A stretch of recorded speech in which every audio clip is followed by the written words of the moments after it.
Y a esta hora de la mañana tenemos la grata compañía de manera virtual del abogado especialista en Derecho Electoral, Jorge Jauregui, quien nos va a hablar exactamente de la posibilidad de que nuevamente se retome el debate del adelanto de elecciones. Se habla ya de una junta de portavoces que se realizará previo a la sesión del Pleno de este jueves. Esta reunión de la Junta de Portavoces se realizaría el miércoles y aparentemente Alianza para el Progreso sería el partido que nuevamente alcanzaría un proyecto de debate para que pueda adelantarse las elecciones para este año.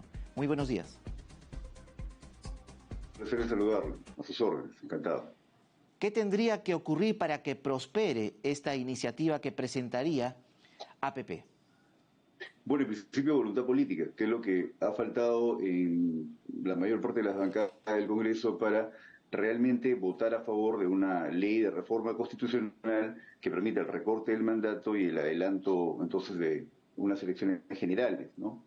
Como sabemos, la legislatura se ha extendido hasta el día 17, o sea, hasta el día viernes, de modo tal de que hay oportunidad, hay escaso tiempo, pero hay oportunidad para que se debata. En principio tendría que dictaminarse y luego debatirse un proyecto de ley para el adelanto de elecciones, ¿no? Como se ha establecido ya en la dinámica de las discusiones, un poco en la perspectiva también de la opinión pública, se busca un adelanto de elecciones para el 2023.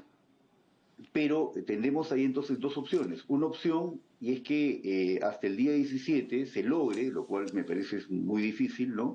Una votación, digamos, de 2/3, es decir, de 87 votos, a efectos de que en la siguiente legislatura, que empiece el 1 de marzo, se ratifique.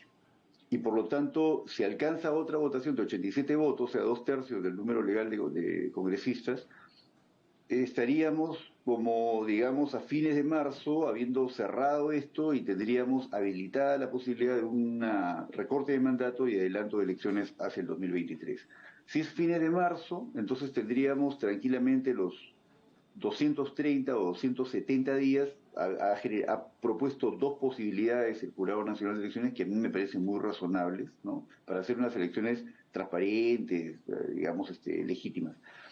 Y entonces, pero esto me parece un poco difícil por la dinámica, cómo se ha venido desarrollando, digamos, a nivel parlamentario, ¿no? La dinámica parlamentaria.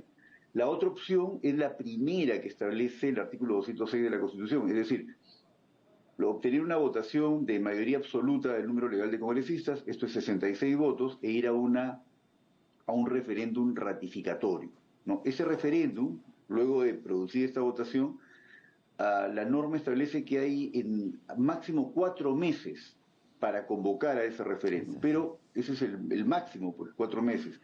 Lo más acorde con la situación dramática que vive el país, no solamente se trata de que se reactiven carreteras o que de repente fluya la economía, sino se trata de que en una democracia se debe respetar los derechos humanos. Y esto es lo que el gran desafío para nuestra democracia ahora, ¿no? Regresar a un nivel de confianza en el que el Estado garantiza realmente los derechos humanos, que han sido vulnerados en varias oportunidades y de varias formas.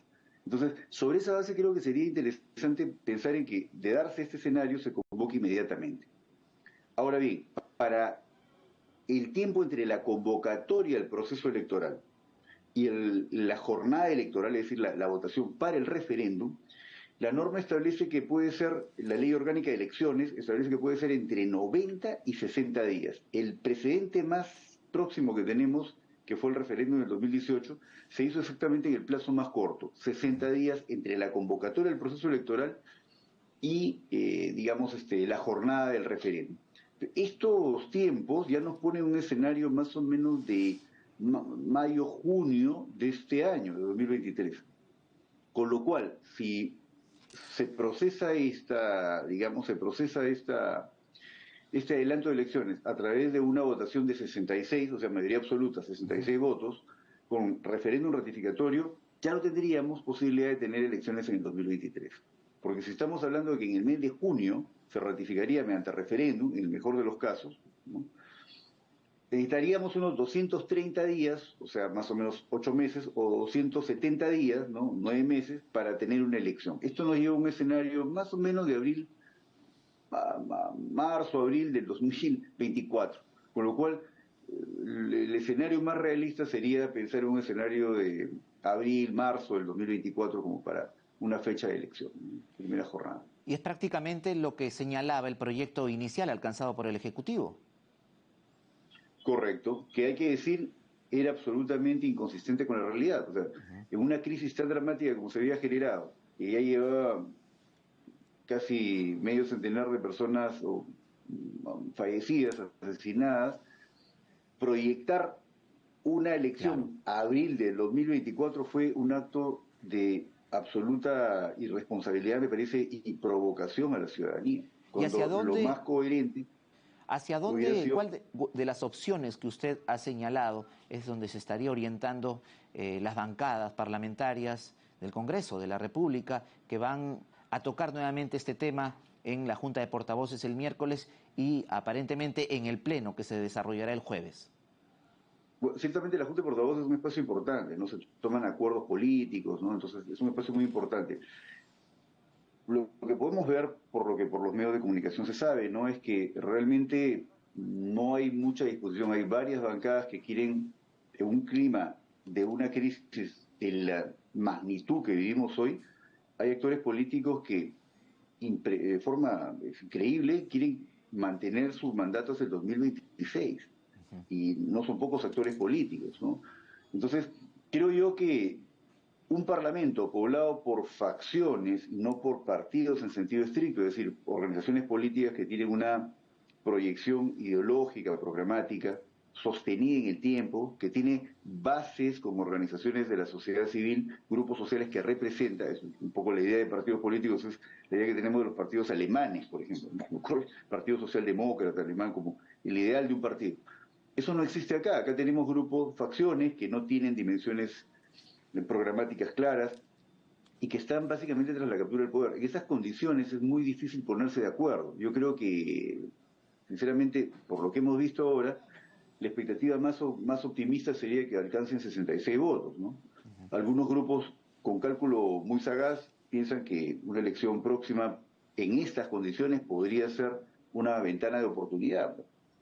Perfectamente válido eso, una dinámica política, ¿no? Los partidos, además de tener programas de gobierno, están orientados a ganar poder político. Eso es así. Entonces, pero yo creo que va a ser difícil pensar en una mayoría de 2/3, de 87 votos. Está muy fracturada, ¿no? La dinámica parlamentaria, ¿no? La forma como se da la dinámica política.